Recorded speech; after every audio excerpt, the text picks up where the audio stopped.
आयुरा, हे खरंच झोपलीस का? ह्याला इकडे धीर निघत नव्हता. आयुषचे मेसेज ती वाचायला घेतच होती की मोबाईल पुन्हा व्हायब्रेट झाला. हा त्याचाच मेसेज आला होता. आली बाबा जेवून, किती मेसेज, कामं असतात मला पण. सुगंधाने त्याला रिप्लाय पाठवला. त्याचे असे पाठोपाठ एक मेसेज बघून ती खरं तर खुश झाली होती, पण तिने आपण वैतागत बोलत असल्याचं दाखवलं. खुश होती ते त्याला दाखवायचं नव्हतं. सॉरी, पण मला वाटलं तू झोपलीस की काय. एवढ्या आयुषला तिच्याशी बोलायचं होतं, पण ती झोपली असं वाटून त्याने एकापाठोपाठ एक मेसेज केले होते तिला. म्हणजे तू जरा जास्तच तिच्याशी बोलायला अधीर झाला होता. इथून पुढे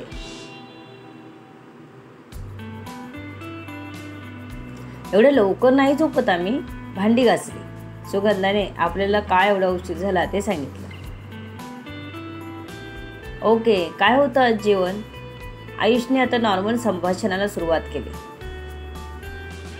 त्याला तिला हळूहळू जाणून घ्यायचं होतं. भात, डाळ, भाजी आणि चपाती रोजचंच होतं. सुगंधाने नेहमीचं जेवण असल्याचं सांगितलं.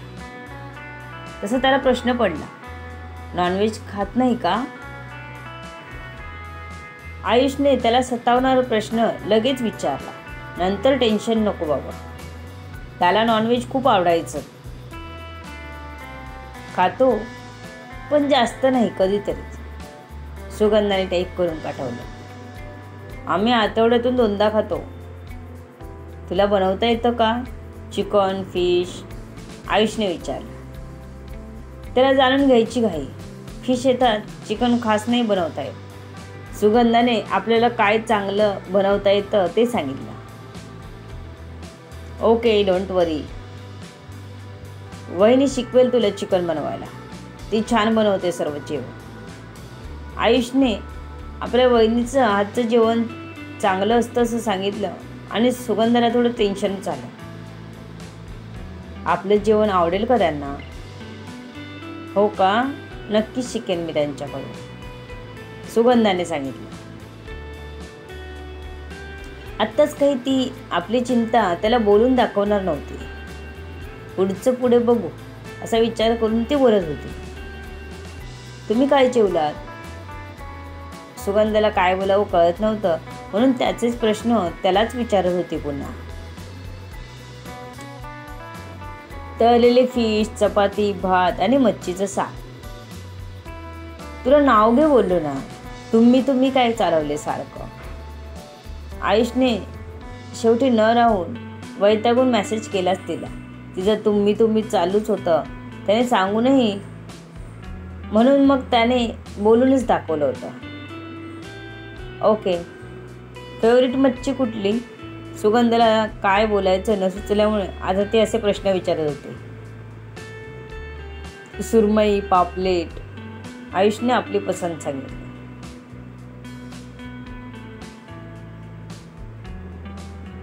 किती वाजता झोपतो?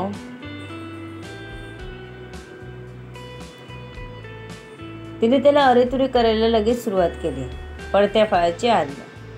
सुगंधाला आता झोपही येत होती. कामावरून आल्यावर आईला मदत करून ती जेवून भांडी घासून नेहमी झोपत असे. तिला जास्त उशीर बोलायची सवय नव्हती आणि ती जास्त कोणाशी बोलतच नसे. त्यामुळे जागर राहायचा प्रश्न यायचाच नाही कधी. त्यात सकाळी उठून तिला कामाला जायचं असायचं. चॅट करत बसायला तिला नाही आवडायचं. काय ते टाईप करत बसा बोटं दुखेपर्यंत असं म्हणायची नेहमी ती. पण आता ती तिच्या नकळतही गेला अर्धा तास बोलत होती. पहिल्यांदाच एवढी जागत होती, त्यामुळे जांभया यायला सुरुवात झाली होती. झोप अगदी डोळ्यावर आली होती. मी लवकर नाही झोपत. आमच्याकडे कोणीच लवकर झोपत नाही. 11, 11:30 रोज वाजतात, आयुषने सांगितलं. त्यांच्याकडे पहिल्यापासूनच लवकर झोपत नसत कोणी. सगळे कामाला जात येईपर्यंत वेळ होई. त्यानंतर फ्रेश होऊन जेवायला बसेपर्यंत उशीर व्हायचा. पण मला झोप आली आहे, आपण उद्या बोलूया का? सुगंधाने सांगितलं. बोलणं तिला जवळजवळ अशक्य झालं होतं. तिने कसंबसं टाईप करत मेसेज सेंड केला आणि मोबाईल बाजूला ठेवून झोपून गेली. तिला मोबाईल पकडताही येत नव्हता, तो तोंडावर पडत होता. आयुषने मेसेज वाचला आणि रिप्लाय द्यायला मेसेज टाईप केला. त्याच्या आधीच सुगंधा गाढ झोपली होती. ओके झोप, उद्या बोलू, गुड नाईट. आयुषने तिला मेसेज पाठवला. त्याचा मेसेज पण तिने बघितला नाही. आयुषने वाट बघितली थोडा वेळ, कमसे कम मी मेसेज तरी वाचेल. पण बिचाऱ्याचा हिरमोड झाला. त्याला कळलं ही झोपली सुद्धा. आयुष अजूनही मोबाईल चालत होता. तिच्याशी झालेले संभाषण परत परत वाचत होता आणि गालातल्या गालात हसत होता.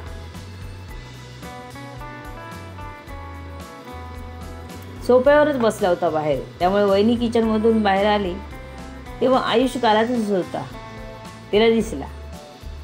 काय भाऊजी, कसले विचार करताय, एवढे खुश दिसताय? स्वप्नात राहायचं सोडून द्या आता, लवकरच सत्यात उतरणार आहे सगळं, वहिनी हसत म्हणाली. तिला आयुषची गंमत करायला आवडत होतं, म्हणूनच तिला संधी मिळताच त्याची खेचत होती. तोही मस्करी करायचा. कसला नाही हो वहिनी. आयुष आपलं हसणं थांबवत म्हणाला. त्याला वहिनीला काहीच सांगायचं नव्हतं.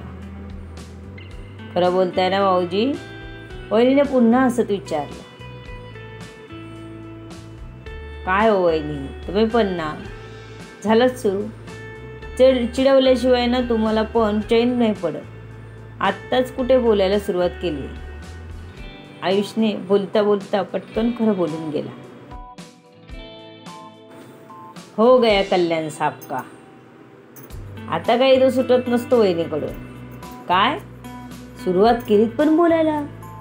वहिनीला तर आपल्या दिराची एवढी प्रगती असेल असं वाटलंच नव्हतं. त्या मनाने खूपच फास्ट होता. आता आयुषला रिअलाइज झालं होतं की आपण बोलून फसलो आहोत. हो म्हणजे आज संध्याकाळीच मेसेज केला आयुषने. आता वहिनीकडे न बघता मोबाईलमध्ये बघत सांगितलं. कळतंय. तेव्हाच ते हसू येतंय. आता कळलं एवढे खुश का आहात. काय बोलली. वहिनी आता जागून घेतल्याशिवाय गप्प बसणार नव्हती. जास्त काही नाही, झोपली पण. आयुषला खरं तर अजून बोलायचं होतं. त्याचा मेसेज तिने वाचणं अपेक्षित होतं. झोपली पण. So bad. वहिनी जखमेवर मीठ चोळत होती. अगदी त्याला सॅड चेहरा करत बोलली. आयुषला खरंच वाईट वाटलं होतं.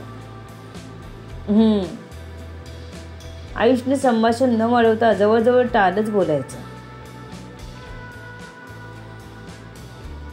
याचं काही खरं नाही असं मनात म्हणत वहिनी मान हलवत निघून गेली आपल्या कामाला. ती जरा दीर भाऊजीचं लग्न जमतंय म्हणून त्याची टर घेत होती.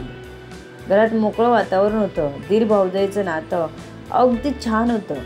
लहान दीर म्हणून काळजी पण घेत असे. खाण्याचे सगळे लाड चालायचे वहिनीकडे. कधी कधी मस्करीत वहिनी म्हणायची, येऊ दे ना बायको, मग बघते काय काय खायला घालते. वहिनी तेव्हाही तुमच्याचकडे फरमाईश करणार.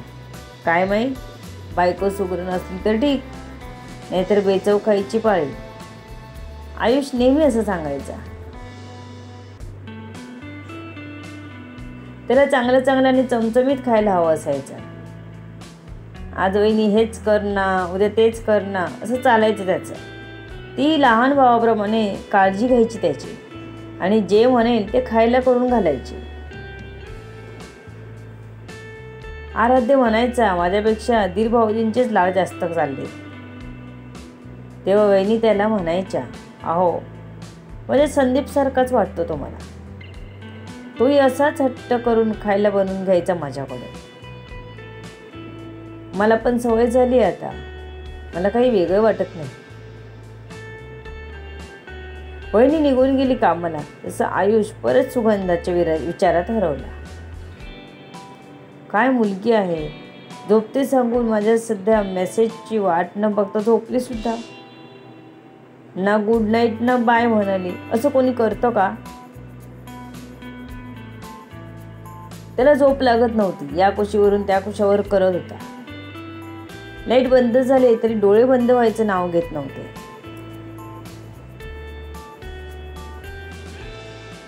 त्याने बघायला गेलेल्या दिवशी सगळ्यांच्या नजरा चुकून काढलेल्या साडीतला फोटो बघत होता. किती छान दिसत होती, किती चाळी करत होती साडीशी. नुसती चुळबुळ चालली होती तिची साडीची. मुली वेगळ्याच असतात ना. त्याचं मन गुंतू लागलं होतं सुगंधामध्ये. आपण लगेचच तिच्या विचारामध्ये गुंतलो, पण या मुली किती विचार करतात. पटकन कोणाला गुंतत नाही. नाहीतर आजही अशी बाय न करता झोपली नसते. आयुष किती विचार करशील, झोप आता. ती झोपली, अर्धी झोप झाली तिची आणि तुला झोप नाही. आयुष स्वतःलाच सांगत होता आणि निष्फळ झोपायचा प्रयत्न करत होता. त्या दिवशीचा तिचा चेहरा जात नव्हता त्याच्या डोळ्यासमोर. सहज मोबाईलमध्ये बघितलं तर रात्रीचा 1 वाजला होता. आयुष बाळा, तुला कामाला जायचं आहे, झोप नाही तर काही खरं नाही तुझं. कामावर झोपा काढाव्या लागतील. त्याचं स्वतःला समजावणं चालूच होतं. कधी अस्वस्थ तर कधी आनंदी होत होता. म्हणून अशा फिलिंग कदाचित त्याला पहिल्यांदाच जाणवत होत्या. पोटाशी उशी घेऊन डोळे बंद करून पडून राहिला. मग काय माहित किती वाजता झोप लागली. बघू अरेंज मॅरेजची गाडी कधी रुळावर येते ती. जाणून घेण्यासाठी वाचायला आणि ऐकायला विसरू नका पुढील येणारे भाग. तुमच्या अमूल्य प्रतिसादाची आतुरतेने वाट बघते. ही माझी नवीन कथा आहे. तुम्हाला नक्कीच आवडेल. तुम्ही मला कमेंट करून सांगत राहिलात तर यायला अजून हुरूप येईल. तेव्हा कमेंट करून सांगत राहा कथा कशी वाटते ते. लेखिका शब्दवेदी उर्फ संतोषी गजानन राणे पाताडे. धन्यवाद.